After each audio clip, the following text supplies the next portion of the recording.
Hey guys, just wanted to show my face and say hi to you guys and wish you a good day and tell you something that I'm thankful for today to start out the day. So I'm thankful for dirt with not many rocks to dig holes in. That is so nice, man. I came from where there was nothing but rocks, literally. It was hard to find good dirt. There were so many rocks. Okay, so I don't know if you remember that concrete step that was right here. Big old honking thing.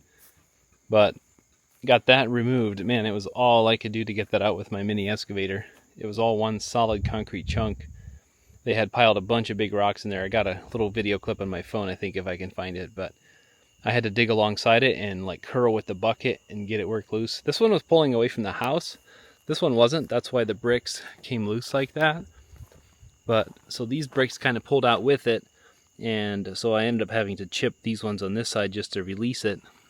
But I think we're going to probably fill that in with concrete or something, and then we can, when we put the sill plate on for the deck, I think what I'm going to do, since that's just kind of the bricks there and they're sitting on a concrete lip, but they're not really supporting, I don't think I want to support anything off of them. So I'm going to pour a pier, I think, alongside the house there, and I'm going to have the support sit on there.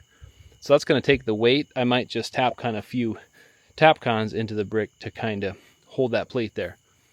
So thankfully I still had this forklift from renting it. They were going to come pick it up, but still had it so I could flip this over once I had it loose, because there was no way my Mini was going to pick this up. And that helped to break it, and then I could actually move it after that.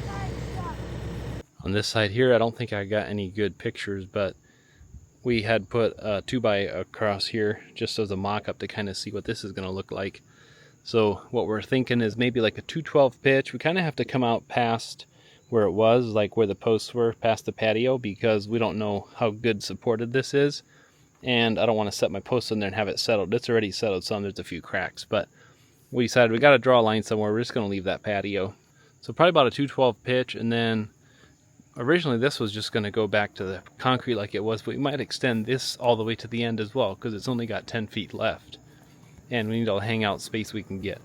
So for now, what we might do is just kind of leave it dirt, gravel on this part. We'll have to see how that all works out.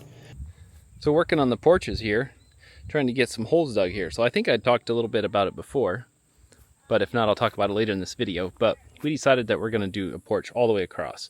Instead of just having like this little 10-foot section here or so, 12-foot maybe, we're just going to bring it all the way across, and I don't have to mess with the soffit, because depending with how this brick comes out, I'm going to have a little fun getting that soffit figured out there. So anyway, just going to run it the whole way across, just make it simple, and we're probably going to love having all this place to hang out anyway. So, been doing a little digging here. The other nice thing here is you only have to go 24 inches for frost depth, so that's exciting. So 24 inches. So I got that dug. I got a few different ones. So my idea here was, since this is just brick, it is supported on this concrete right here. This is the addition, but it also is supported by concrete there. I'm going to anchor into that, I think, with a skirt board just to give it a little stability. But my plan is to actually support it off of piers here, concrete piers, and a little post in there. So that way that takes the weight, and then that just kind of keeps it in place. So that's what I'm doing today, is just digging. Maybe tomorrow we'll get some rebar and concrete and get these holes bored. Well, I caught up with Mr. Wyatt here, and he's always creative doing different things, but he's making something out of goldenrod here. What do you got there, buddy? Well, like boards and posts. Boards and posts, okay. Goldenrod's pretty fun, huh? Over here. He made something here. This is like a tabletop. Okay. And this is kind of like I guess a wall or something. And guess what? He glued it together with my subfloor glue. Oh, it's still a little wet. Yeah. My subfloor glue. Sometimes my tools grow legs and walk off, and I wonder what happens to them. I think I know. Alright, so did some digging here before it got too hot out today. Our hot weather's back pretty good. But yeah, I got a couple of holes here.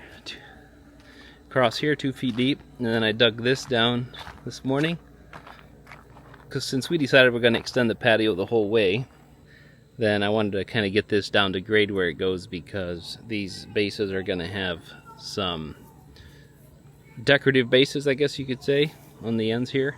And we might eventually pour this with concrete. For now, we're probably just going to do gravel or something because we weren't going to extend this far. But instead of having just a little 10-foot difference here, we decided just to bring it the whole way. So I got those all dug. I got to get my sonotubes in, get some rebar in the holes,